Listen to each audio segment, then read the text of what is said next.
Capítulo 17. Os 4 campeões. Harry ficou sentado ali, consciente de que cada cabeça no salão principal se virara para ele. Sentia-se atordoado, entorpecido. Sem dúvida estava sonhando. Não ouvira direito. Não houve aplausos. Um zunido, como o de abelhas enraivecidas, começou a encher o salão. Alguns estudantes ficaram em pé para ter uma visão melhor de Harry, sentado ali, imóvel em sua cadeira. Na mesa principal, a professora Minerva se levantara e passara por Ludo Bagman e pelo professor Karkaroff para cochichar urgentemente com o professor Dumbledore, que inclinara a cabeça para ela, franzindo ligeiramente a testa. Harry se virou para Rony e Hermione. Mais além, viu toda a longa mesa da Grifinória observando-o boquiaberta. Eu não escrevi meu nome, disse Harry sem saber o que dizer. Vocês sabem que não. Os dois apenas olharam para ele também, sem saber o que responder. Na mesa principal, o professor Dumbledore se aprumou, acenando a cabeça afirmativamente para a professora Minerva. Harry Potter! Tornou ele a chamar. Harry! Aqui, se me faz o favor. Anda! Murmurou Hermione, dando um leve empurrão em Harry. O garoto ficou de pé, pisou na barra das vestes e tropeçou brevemente. Saiu pelo espaço entre as mesas da Grifinória e da Lufa-Lufa. Teve a impressão de estar fazendo uma longuíssima caminhada. A mesa principal parecia não chegar mais perto, e ele sentia centenas de olhos fixos nele, como se cada um fosse um refletor. O zum-zum não parava de crescer. Depois do que lhe pareceu 1 hora, o garoto chegou diante de Dumbledore, sentindo fixos neles os olhares dos professores. Bom, pela porta, disse Dumbledore. O diretor não sorria. Harry passou pela mesa dos professores.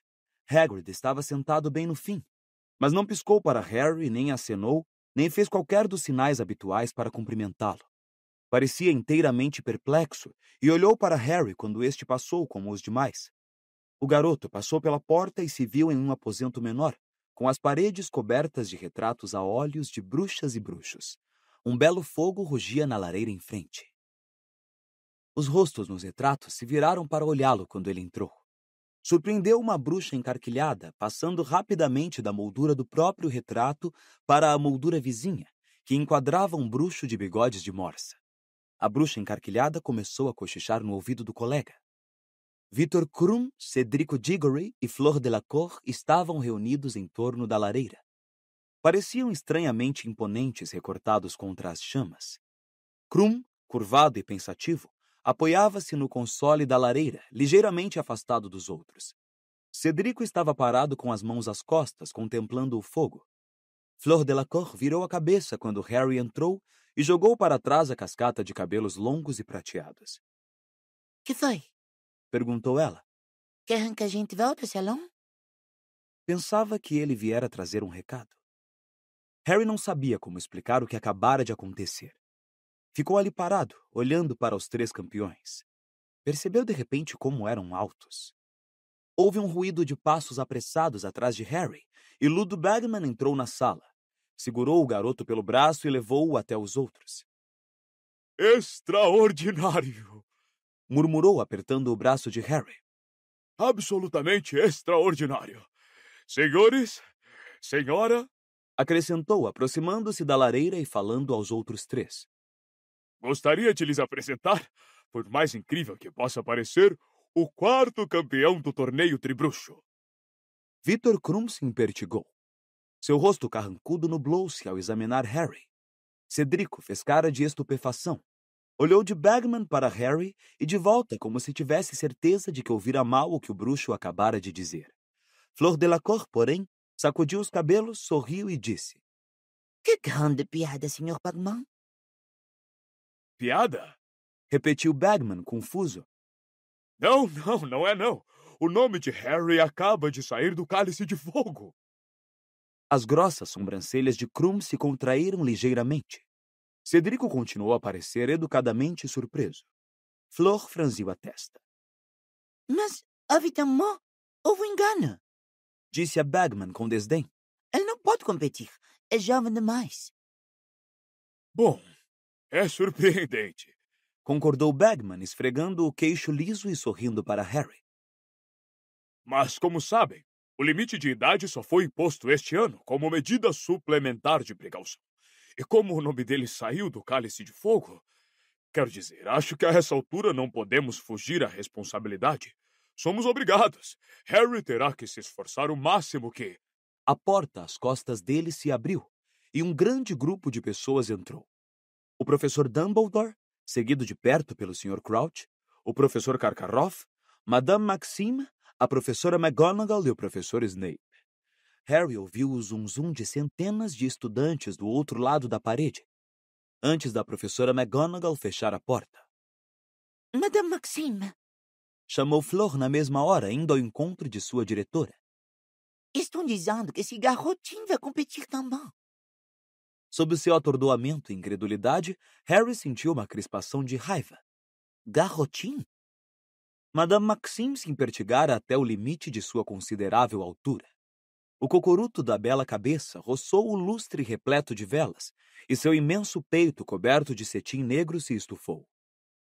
Que significa isso, Dumbledore? Perguntou imperiosamente. Eu também gostaria de saber, Dumbledore. Disse o professor Karkaroff. Em seu rosto havia um sorriso inflexível e seus olhos azuis eram 2 lascas de gelo. 2 campeões de Hogwarts. Não me lembro de ninguém ter me dito que a escola que sediasse o torneio poderia ter 2 campeões. Ou será que não li o regulamento com a devida atenção? Ele deu um sorrisinho maldoso. É impossível! Exclamou Madame Maxime, cujas enormes mãos com numerosas e soberbas opalas descansavam no ombro de Fleur. Hogwarts não pode ter 2 campeões. Seria muito injusto. Tivemos a impressão de que sua linha etária deixaria de fora os competidores mais jovens, Dumbledore. Disse Karkaroff, o sorriso inflexível ainda no rosto, embora seus olhos estivessem mais frios que nunca. Do contrário, teríamos naturalmente trazido uma seleção de candidatos mais ampla de nossas escolas. Não é culpa de ninguém, exceto de Potter, Karkaroff. Falou Snape suavemente. Seus olhos negros brilharam de malícia. Não saia culpando Dumbledore pela determinação de Potter de desobedecer às regras.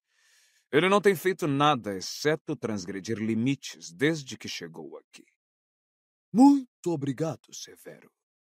Disse Dumbledore com firmeza, e Snape se calou, embora seus olhos continuassem a brilhar maldosamente por trás da cortina de cabelos negros e oleosos. O professor Dumbledore olhou então para Harry, que o encarou, tentando perceber a expressão dos olhos do diretor por trás dos óculos de meia-lua. Você depositou seu nome no Cálice de Fogo, Harry? Perguntou Dumbledore calmamente. Não, respondeu Harry. Estava consciente de que todos o olhavam com atenção. Nas sombras, Snape fez um barulhinho impaciente de descrença. Você pediu a um estudante mais velho para depositá-lo no Cálice de Fogo para você? Tornou o diretor, sem dar atenção a Snape. Não, disse Harry com veemência. Oh, mas é claro que ele está mentindo! Exclamou Madame Maxime. Snape agora sacudia a cabeça, a boca crispada. Ele não poderia ter atravessado a linha etária, Interpôs a professora Minerva energicamente. Tenho certeza de que todos concordamos nisso. Dumbledore deve ter se enganado a atravessar a linha, concluiu Madame Maxime, encolhendo os ombros. É claro que isto é possível, disse Dumbledore polidamente. Dumbledore, você sabe muito bem que não se enganou, exclamou a professora Minerva, aborrecida. Francamente, que tolice! Harry não poderia ter cruzado a linha pessoalmente. E como o professor Dumbledore acredita que ele não convenceu um colega mais velho a fazer isso por ele, de certo isto deveria bastar para todos nós. Ela lançou um olhar muito zangado ao professor Snape. Sr. Crouch, Sr. Bagman, começou Karkaroff, a voz mais uma vez untuosa. Os senhores são os nossos... juízes objetivos. Certamente os senhores concordarão que isto é extremamente irregular. Bagman enxugou o rosto redondo e infantil com o lenço e olhou para o Sr. Crouch, que estava parado fora do círculo das chamas da lareira, o rosto semi-oculto pelas sombras. Parecia um pouco sobrenatural. A obscuridade fazia-o parecer muito mais velho, emprestando-lhe quase uma aparência de caveira. Quando falou, porém, foi em seu tom habitualmente seco. Devemos obedecer ao regulamento, e o regulamento diz claramente que as pessoas cujos nomes saírem do Cálice de Fogo devem competir no torneio. Bom, Bartô conhece os regulamentos de trás para diante, Disse Bagman sorrindo, e se voltou para Karkaroff e Madame Maxime, como se o assunto estivesse definitivamente encerrado. Eu insisto em tornar a submeter os nomes do restante dos meus alunos, Disse Karkaroff. Ele agora deixara de lado seu tom untuoso e o sorriso. Seu rosto tinha uma expressão realmente feia. Vocês prepararão novamente o Cálice de Fogo e continuaremos a depositar nomes até cada escola ter 2 campeões. Seria o justo, Dumbledore. Mas, Karkaroff, a coisa não funciona assim. Comentou Bagman. O Cálice de Fogo se apagou e não voltará a arder até o início do próximo torneio, No qual Durmstrang, com toda a certeza, não irá competir. Explodiu Karkaroff. Depois de tantas reuniões e negociações e tantos compromissos, eu não esperava que acontecesse uma coisa desta natureza. Tenho até vontade de me retirar agora mesmo. Uma ameaça inútil, Karkaroff. Rosnou uma voz próxima à porta. Você não pode abandonar o seu campeão agora. Ele tem que competir. Todos têm que competir. Um ato contratual mágico, conforme disse Dumbledore. Conveniente, não é mesmo? Moody acabara de entrar na sala. Encaminhou-se mancando até a lareira e a cada passo que dava ouvia-se uma batidinha. Conveniente? Perguntou Karkaroff. Receio não estar entendendo, Moody. Harry percebeu que o bruxo tentava parecer desdenhoso, como se não valesse a pena dar atenção ao que Moody dissera. Mas suas mãos o traíam. Tinham-se fechado em punhos. Não mesmo. Perguntou Moody em voz alta. É muito simples, Karkaroff. Alguém depositou o nome de Harry naquele cálice, sabendo que o garoto teria que competir se saísse o seu nome. Evidentemente, alguém que queria oferecer a Hogwarts 2 oportunidades de vencer. Comentou Madame Maxime. Eu concordo, Madame Maxime. Disse Karkaroff com uma reverência. Vou reclamar com o Ministério da Magia e a Confederação Internacional de Bruxos. Se alguém tem razão para reclamar, é o Potter. Rosnou Moody. Mas o que é engraçado, não estou ouvindo ele dizer uma única palavra. Por que ele iria reclamar? Disse Flor Delacour de repente, batendo o pé. Ele tem uma chance de competir, não é? Durante semanas vivemos a esperança de ser escolhido. A honra de nossas escolas, 1000 galeões de prêmio, é uma chance pela qual muita gente morreria. Talvez alguém tenha a esperança de que Harry morra. Disse Moody com um leve vestígio de rosnado na voz. Seguiu-se um silêncio extremamente tenso às suas palavras. Lud Bagman, que parecia de fato muito ansioso, balançou-se nervoso e disse: Moody, meu caro, que coisa para você dizer? Todos sabemos que o professor Moody considera a manhã perdida se não descobrir 6 conspirações para assassiná-lo antes do almoço. Disse Karkaroff em voz alta. Pelo visto, agora está ensinando aos seus alunos o medo de serem assassinados também. Uma estranha qualidade para um professor de defesa contra as artes das trevas, Dumbledore. Mas com toda a certeza você tem suas razões. Será que estou imaginando coisas? Vendo coisas? Rosnou Moody. Foi um bruxo ou uma bruxa habilitada que pôs o nome do garoto naquele cálice. Ah, que prova há disso? Exclamou Madame Maxime, erguendo as enormes mãos. Porque enganou um objeto mágico de grande poder. Disse Moody. Seria preciso um feitiço para confundir excepcionalmente forte para mistificar aquele cálice, a ponto de fazê-lo esquecer que apenas 3 escolas competem no torneio. Estou imaginando que alguém tenha escrito Potter em uma 4ª escola, para garantir que ele fosse o único de sua categoria. Você parece ter pensado muito no assunto, disse Karkaroff com frieza. E não deixa de ser uma teoria criativa. Embora, é claro, eu tenha ouvido dizer que recentemente você meteu na cabeça que um dos seus presentes de aniversário continha um ovo de basilisco ardilosamente disfarçado e o fez em pedaços antes de se dar conta de que era um relógio de trem. Então você compreenderá se não o levarmos inteiramente a sério. Há pessoas que usam ocasiões inocentes em proveito próprio, retrucou Moody num tom ameaçador. É o meu trabalho pensar como os bruxos das trevas pensariam, Karkaroff, como você deve se lembrar. Alastor? Exclamou Dumbledore em tom de aviso. Harry se perguntou por um momento com quem ele estaria falando, mas logo percebeu que Olho Tonto não poderia ser o verdadeiro nome de Moody. Este se calou, embora ainda observasse Karkaroff com satisfação.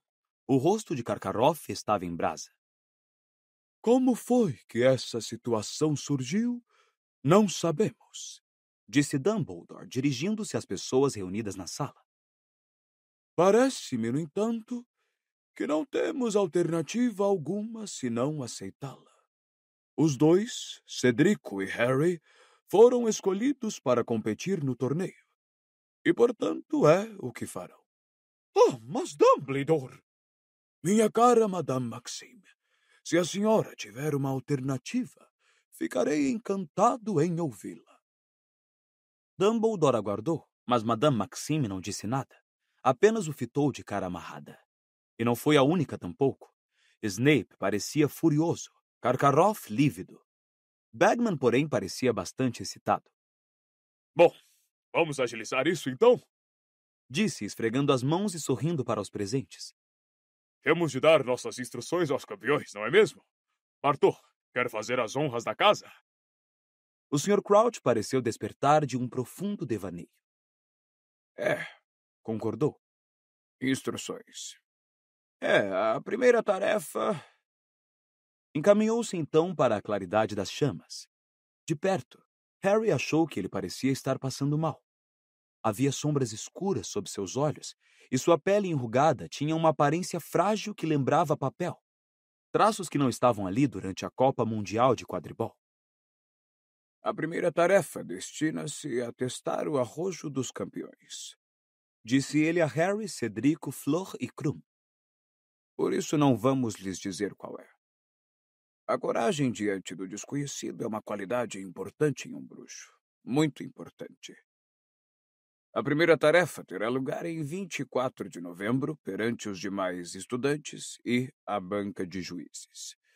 É proibido aos campeões pedirem aos seus professores ou aceitarem deles ajuda de qualquer tipo para realizar as tarefas do torneio.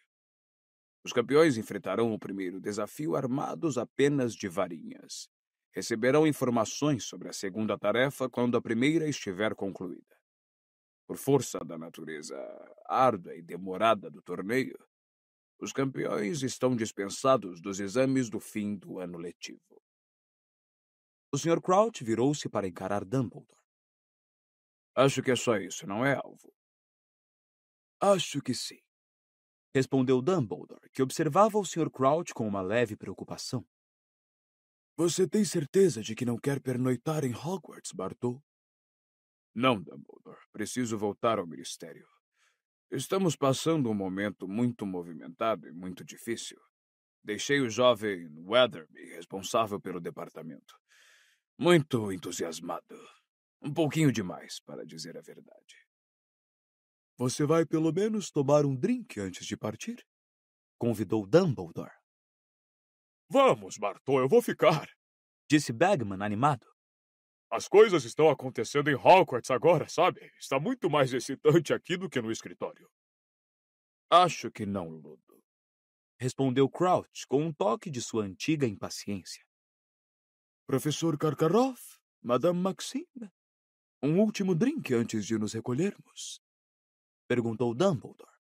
Mas Madame Maxime já passara um braço pelos ombros de Fleur e a conduzia rapidamente para fora da sala. Harry ouviu as duas conversarem muito depressa em francês ao atravessarem o salão principal. Karkaroff fez sinal para Krum e eles também, agitados, saíram em silêncio. Harry, Cedrico, Sugiro que vocês vão se deitar, disse Dumbledore, sorrindo para os dois. Tenho certeza de que Grifinória e Lufa-Lufa estão aguardando vocês para comemorar. E seria uma pena privar seus colegas desta excelente desculpa para fazerem muito barulho e confusão. Harry olhou para Cedrico, que concordou com a cabeça, e saíram juntos da sala. O salão principal agora estava deserto. As velas já estavam pequenas, dando aos sorrisos serrilhados das abóboras um ar misterioso e bruxuleante. Então, disse Cedrico com um sorrisinho, vamos jogar um contra o outro novamente. Acho que sim, respondeu Harry. Na realidade, ele não conseguia pensar no que dizer. Dentro de sua cabeça, parecia haver uma desordem total, como se o seu cérebro tivesse sido saqueado. Então, me conta, disse Cedrico quando chegaram ao saguão de entrada, que estava agora iluminado por archotes na ausência do cálice de fogo. No duro, como foi que você conseguiu escrever seu nome? Não escrevi, disse Harry, erguendo os olhos para o colega. Não pus o meu nome lá, falei a verdade. Ah, tá, respondeu Cedrico. Harry percebeu que Cedrico não acreditara nele. Bom, a gente se vê então. Em vez de subir a escadaria de mármore, Cedrico rumou para a porta à direita. Harry ficou parado, escutando-o descer os degraus de pedra. Depois, lentamente, começou a subir os de mármore. Será que mais alguém, além de Rony e Hermione, acreditaria nele? Ou iriam todos pensar que se inscrevera no torneio? Contudo, como é que alguém podia pensar uma coisa dessas, quando ele ia enfrentar competidores que tinham mais 3 anos de educação mágica? Quando ia enfrentar tarefas que não somente pareciam perigosas, mas que deveriam ser executadas diante de centenas de pessoas? Ele pensara nisso, devaneara sobre isso. Mas fora brincadeirinha, verdade, uma espécie de sonho descomprometido. Jamais considerara seriamente se inscrever, verdade. Mas alguém considerara isso. Alguém quisera vê-lo no torneio e tomara providências para tanto. Por quê? Para lhe fazer um gosto? Tinha a impressão que não. Para vê-lo fazer papel de bobo? Bom, provavelmente ia ter o seu desejo satisfeito. Mas para vê-lo morto? Moody estaria agindo com a sua paranoia habitual? Alguém não poderia ter posto o nome de Harry no cálice de fogo de brincadeira para pregar uma peça? Será que alguém queria realmente vê-lo morto? Essa pergunta Harry pôde responder na hora. Sim, alguém queria vê-lo morto. Alguém queria vê-lo morto desde que tinha 1 ano de idade. Lord Voldemort. Mas como é que o bruxo conseguira providenciar para que o nome de Harry fosse posto no cálice de fogo? Estava supostamente muito longe, em algum país distante, escondido, sozinho, fraco e impotente. No entanto, naquele sonho que tivera, pouco antes de acordar com a cicatriz doendo, Voldemort não estava sozinho. Estava falando com Rabicho, conspirando para matar Harry. Harry levou um choque ao se descobrir já diante da mulher gorda. Mal reparara onde seus pés o levavam. Foi também uma surpresa ver que ela não estava sozinha na moldura. A bruxa encarquilhada, que passara para o quadro vizinho quando ele fora se reunir aos campeões na sala embaixo, agora estava sentada, toda cheia de si, ao lado da mulher gorda. Devia ter corrido pelos forros de todos os quadros de 7 escadas para chegar ali antes dele. As duas, ela e a mulher gorda, o miravam com o maior interesse. Ora, muito bem, disse a mulher gorda. Violeta acaba de me contar tudo. Então quem foi, afinal, o escolhido para campeão da escola? Asnice, disse Harry sem emoção. Certamente que não é, Protestou a bruxa pálida, indignada. Não, Vi, é assim. Explicou a mulher gorda para acalmá-la e rodou nas dobradiças para deixar Harry entrar na sala comunal. O estardalhaço que feriu os ouvidos de Harry quando o retrato girou quase o derrubou de costas. A próxima coisa de que teve consciência foi que estava sendo arrastado para dentro da sala por uns 12 pares de mãos, diante dos alunos da Grifinória em peso, que gritavam, aplaudiam e assobiavam. Devia ter nos avisado que tinha se inscrito, berrou Fred. Parecia meio aborrecido e meio impressionado. Como foi que você fez isso sem ficar barbudo? Genial! Rugiu Jorge. Não fiz, disse Harry. Não sei como foi que... Mas Angelina agora se atirava em cima dele. Ah, se não pode ser eu, pelo menos foi alguém da Grifinória. Você vai poder dar o troco ao Diggory por aquela última partida de quadribol, Harry. Gritou a voz fina de Katie Bell, outra artilheira da Grifinória. Temos comida, Harry. Venha comer alguma coisa. Não estou com fome, comi bastante no banquete. Mas ninguém quis ouvir falar de sua falta de apetite.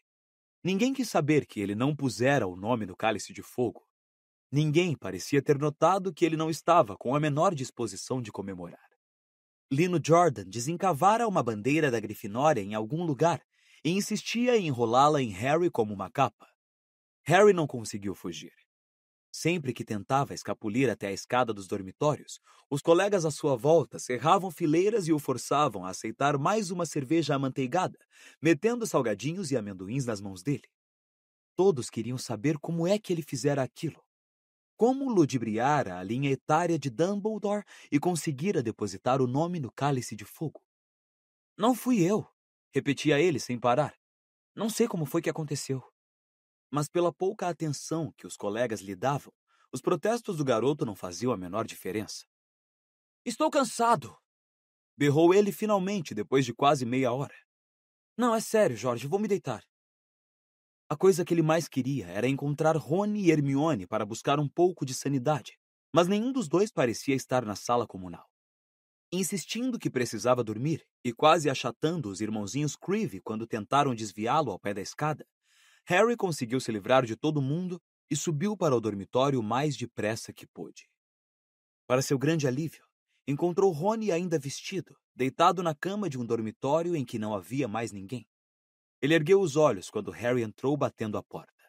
— Por onde você andou? Perguntou Harry. — Ah, olá, respondeu Rony. Sorria, mas parecia um sorriso muito estranho e tenso. Harry, de repente, se deu conta de que ainda vestia a bandeira vermelha da Grifinória que Lino amarrara nele. Apressou-se em despí-la, mas o nó estava muito apertado. Rony continuou deitado na cama, sem se mexer, apreciando os esforços de Harry para retirar a bandeira. Então, disse ele quando Harry finalmente conseguiu remover e atirar a bandeira a um canto. Meus parabéns. Que é que você quer dizer com parabéns? Perguntou Harry, encarando-o. Decididamente, havia alguma coisa esquisita no jeito com que Rony sorria. Parecia mais um esgar. Bom, ninguém mais conseguiu atravessar a linha etária. Nem mesmo Fred e George. Que foi que você usou? A capa da invisibilidade? A capa da invisibilidade não teria me ajudado a atravessar aquela linha, disse Harry lentamente. Ah, certo. Achei que você teria me contado se... Nós dois, não é mesmo? Mas você encontrou outro jeito, não foi? Escuta aqui. Eu não depositei meu nome naquele cálice. Deve ter sido outra pessoa. Rony ergueu as sobrancelhas. Por que alguém faria uma coisa dessas? Não sei. Harry achou que seria muito melodramático dizer para me matar. Rony ergueu as sobrancelhas tão alto que elas correram o risco de desaparecer sob seus cabelos. Tudo bem. A mim você pode contar a verdade. Se você não quer que o resto do pessoal saiba, ótimo. Mas não sei por que está se dando ao trabalho de mentir. Você nem ficou mal por isso, não é? A amiga da mulher gorda, a tal da Violeta, já contou a todo mundo que Dumbledore vai deixar você competir. 1000 galeões de prêmio, hein? E nem vai precisar prestar os exames de fim de ano. Eu não pus o meu nome naquele cálice, disse Harry, começando a se aborrecer. Ah, tá bem, retorquiu Rony com o mesmíssimo tom cético de Cedrico. Só que ainda hoje de manhã você disse que teria posto a noite passada sem que ninguém o visse. Eu não sou burro, sabe? Pois está parecendo, disse Harry com rispidez. Ah, é? Respondeu Rony, mas agora não havia nenhum vestígio de sorriso em seu rosto amarelo ou de qualquer cor. Você está querendo se deitar, Harry? Imagino que vai precisar se levantar cedo amanhã para a sessão de fotografias, ou seja lá o que for. E fechou com força as cortinas em torno de sua cama, deixando Harry parado ali à porta, encarando as cortinas de veludo vinho, que agora escondiam uma das poucas pessoas com quem ele contara que fossem acreditar nele.